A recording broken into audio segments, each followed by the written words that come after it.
Next chapter. John Boy.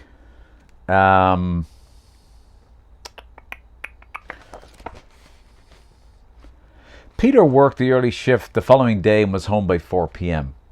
He turned on the 6 o'clock news. Another one, he said out loud as the news showed police on London Bridge. Man stabs 4 people on London Bridge. The banner at the bottom showed. The following image is amateur video he received from a passenger on a bus across from the incident, said the news report. Please note that the image is disturbing.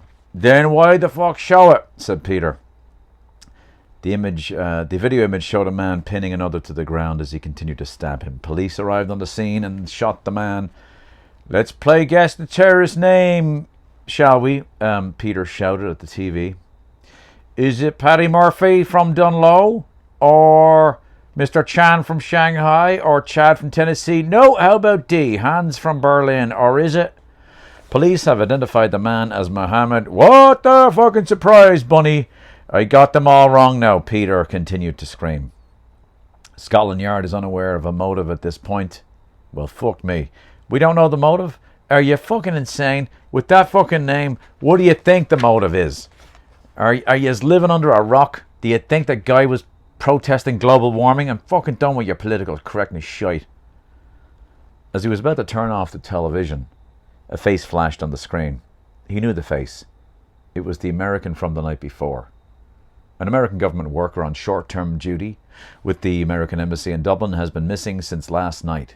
The gentleman failed to report to work today, and US federal authorities are asking anyone who may have seen him last to call the American Embassy or contact their local Garda station. Holy shit. The FBI believes the man may have taken his own life as he struggled with depression after losing his son some years back. Me fucking arse suicide. You fucking cunts got him. Fear suddenly entered the room. Peter ran to the front door to make sure it was locked. He went into the bedroom and sat down on the bed. He picked up the photo of Michelle. Help me, love. I don't know what to do. I wish you were here. He needed to get out of the apartment but was afraid to move. He sat there for a few minutes, frozen, confused. He could have sworn he heard a voice say, go. He was sure it was Michelle's. He grabbed his bike and was about to go on to Thorncastle Street when he saw a squad car parked on the street. He went back inside, cycled north behind the other apartment building and came out on the far side of Thorncastle Street, outside of their view.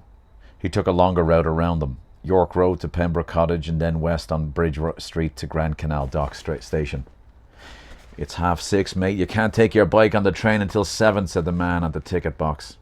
Forgot, please. I'm in a hurry, said Peter. I'll get in trouble, mate.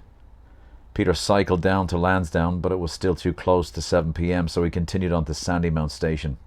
He boarded on a carriage that only had a few people and exited at Dunleary.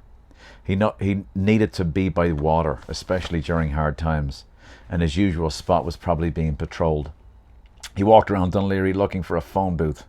No doubt they were monitoring his cell phone. Do they even have phone booths around anymore? He said to himself, but within a stranger's earshot. Up on Moraine Road, said a passing stranger. Thanks, man. Hey, John Boy. Peter, where are you calling from? A phone booth in Dunleary. Why? It's a long story, John Boy. Can you come get me? I need to talk. John Boy was in the middle of washing the dishes but could tell his friend was in trouble. He muted his phone. Pete's in trouble. Do you mind if I finishing up and putting the kids to bed? Sure, go, said Siobhan. John Boy arrived 20 minutes later, saw Peter near the phone booth, placed his bike in the back of his sport utility vehicle, and they went to a local pub. Weird shit is happening, man, said Peter. Relax, we'll get a few scoops into you and you can tell me. They sat at a distant table away from the rest of the pub crowd. That guy I told you about, the American, your boyfriend from McDade's. Yeah, him. Peter smiled, appreciating the comic relief. He came into the yacht last night and told me that all of the European controllers were loved ones of victims of terrorist attacks. Pete, slow down a bit. Okay.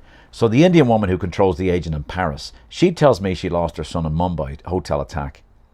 I think that's a coincidence. But then the American tells me all controllers are family members of people who were killed by terrorists over the last few years and all Muslim terrorist attacks. Did you tell him about the Indian woman's son? Didn't have to. He already knew.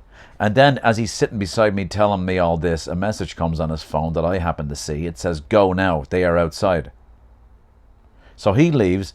I see a pig car across the street, pull off, and then on tonight's news, they say he's missing. Oh, I saw that. You think they killed him? No idea, John boy. This isn't good, Peter.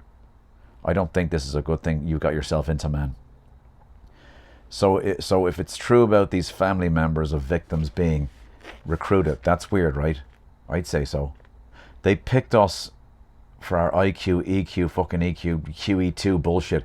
No wonder it took them only 2 hours to collect all the data and approve me as a controller. I always thought that was odd. Jackie said it was the same with her. We had already passed their test the day Michelle died. Fuckers. How did I miss all this? I'd like to get a list of those controllers, said John Boy. Do you have any sympathizers on the inside? Someone you can trust?